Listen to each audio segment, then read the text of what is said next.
Roo's best gift.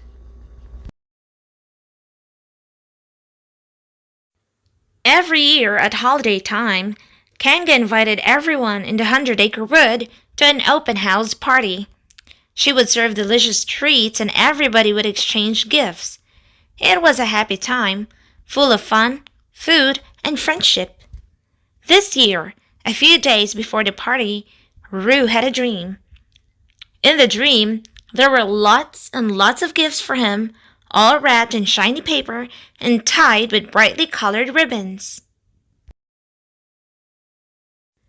When Roo woke up from his dream, he hurried downstairs to find his mother. "When do I get my gifts, Mama?" he asked Kanga. Kanga smiled. "Soon, dear. You'll get your presents at our open house party along with everyone else."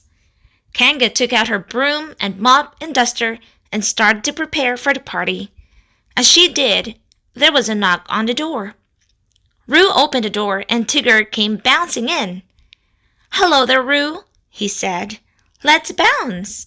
"Yippee!" Roo shouted. Roo and Tigger bounced around the house, laughing and playing. When they were all bounced out, Roo said, "Come on, Tigger, let's help Mama clean." Roo helped Kanga sweep the floors by climbing on her broom and pointing to the dirt. Tigger helped her wash the windows by following along behind, rubbing his paw on the glass to make sure it was clean. After Kanga polished the table, Roo and Tigger used it for sliding. This was fine until Tigger slid off the edge and bumped his nose. "Ouch!" cried Tigger. "I'd better go home now. Tigger needs to rest their noses after a hard day of sliding." Tigger waved goodbye to Roo and Kanga. "See you at the party," he said. Kanga sighed. Every year it was the same. Roo tried to help her with the party, but somehow he always got in the way. So this year, Kanga asked some friends to watch over Roo for a couple of days while she prepared. On the first day, Roo visited Pooh. When Kanga dropped Roo off, Pooh was just taking a big jar of honey out of his cupboard. "Hello, Roo," Pooh called. "I'm getting ready for your party. I've decided to bring you my very best jar of honey, just in case someone happens to be in the mood for a smackerel." Pooh set the honey jar down to the table and stared at it. "Oh, bother," he said. "This jar is too full. I'm afraid I might spill some honey on the way to the party." Pooh took a few licks of honey, but then the jar was too empty. He added more honey, but then the jar was too full again, so he took a few more licks of honey.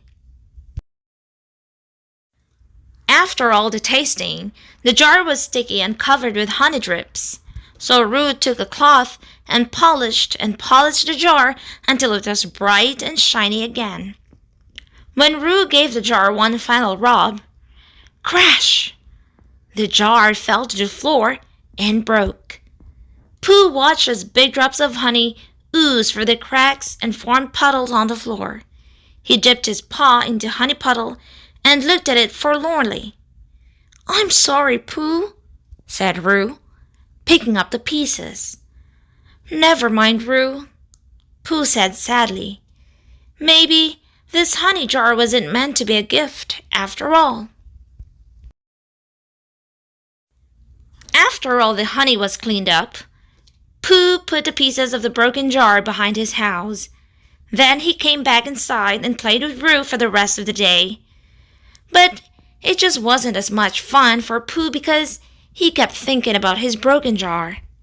The next morning, Kanga took Roo to spend the day with Piglet. When they arrived at Piglet's house, there was a large box in the front yard, but Piglet was nowhere to be seen. "That's funny," Kanga said. "Piglet knew we were coming." "Hello," said a voice. It was coming from the box. "Yippee!" Roo said. "A talking box." Grinning, he raced in circles around the box. When he looked at it again, the box had something else besides a voice. It had a head, and the head was Piglet's. Piglet explained that he had heard about the accident with Pooh's honey jar, so he had decided to prepare for Roo's visit. He was filling a box with twigs, pine cones, and leaves for Roo to play with. Roo cheered and hopped into the box. Kanga thanked Piglet and went home to continue getting ready for the party. Later that morning, Piglet decided to make acorn muffins.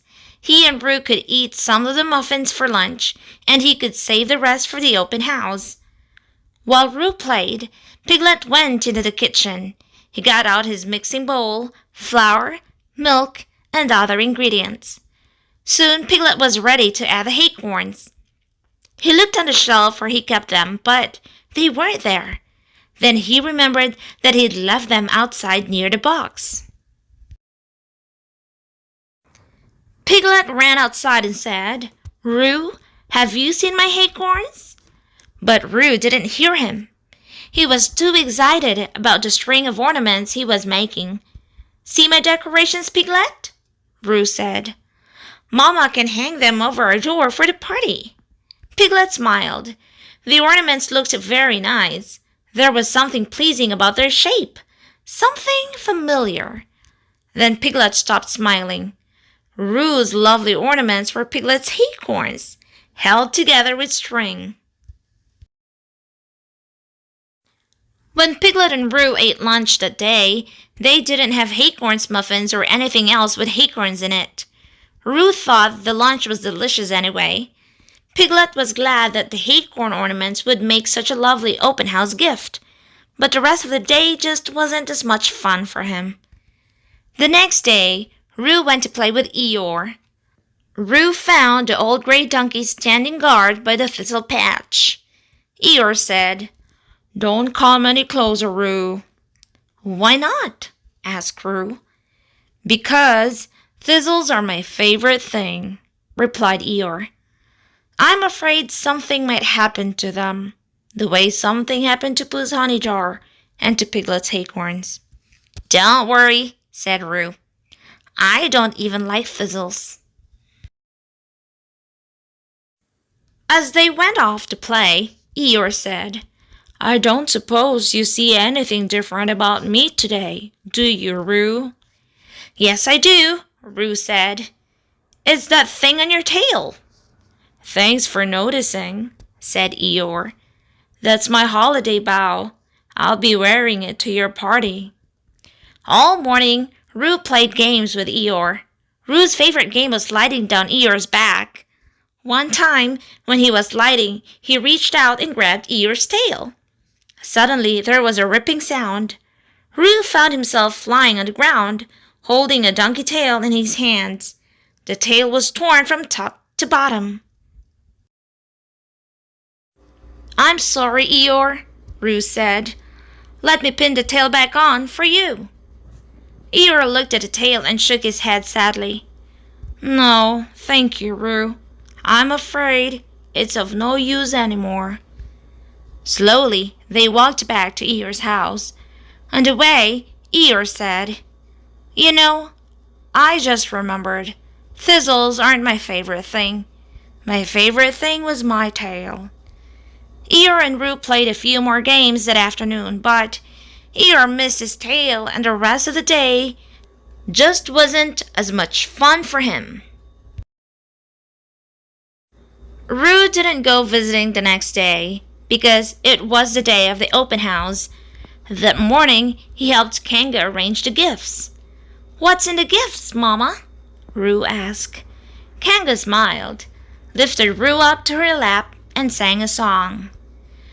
"What's in a gift beneath the bow and paper tied with string? It might be beads or cakes or seeds, it could be anything. But in each gift there's something else, the most important part. You put it there because you care. What's in a gift? Your heart." Roo thought about the words in the song. "I want to give some gifts too," he said. He told Kanga what he wanted to do, and they worked on the gifts for the rest of the morning. Soon it was time for the party to begin. The first guest to come bouncing in was Tigger, followed by smiling Christopher Robin. Al was right behind, telling holiday stories to anyone who would listen. He even told a few when no one was listening.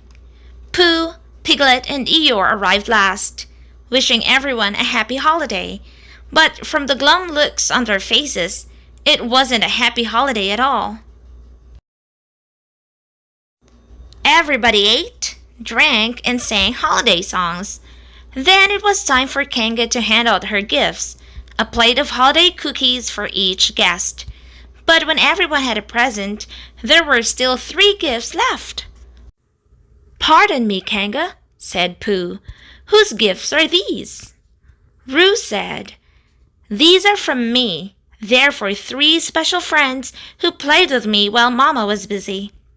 Roo handed the first package to Eeyore. Inside, it was Eeyore's tail. It had been sewn up, good as new. There was a note that said, "To Eeyore, with a little thread and lots of love." Eeyore was so happy. He didn't know what to say, so he just looked at Roo and then finally said, "Thank you." The second present was for Piglet. When he opened it, he found a basket of acorn muffins. The note said, "To Piglet, with a little flour and lots of love." Piglet hugged Roo and said, "Now we have acorn muffins after all. Thank you." The last present was for Pooh. Inside was his honey jar, with the cracks mended. The note said, "To Pooh, with a little glue and lots of love," and a surprise inside. Pooh looked in the jar. It was filled with honey. Pooh gave Roo a big hug. "Oh, thank you, Roo," he said. "You're a good friend." As Pooh spoke, Roo felt a warm, happy feeling that went from the top of his head to the tips of his toes. That was when he knew that the best gift isn't wrapped in shiny paper or tied in brightly colored ribbon. The best gift is the feeling you get when you've helped a friend, because giving is the best gift of all.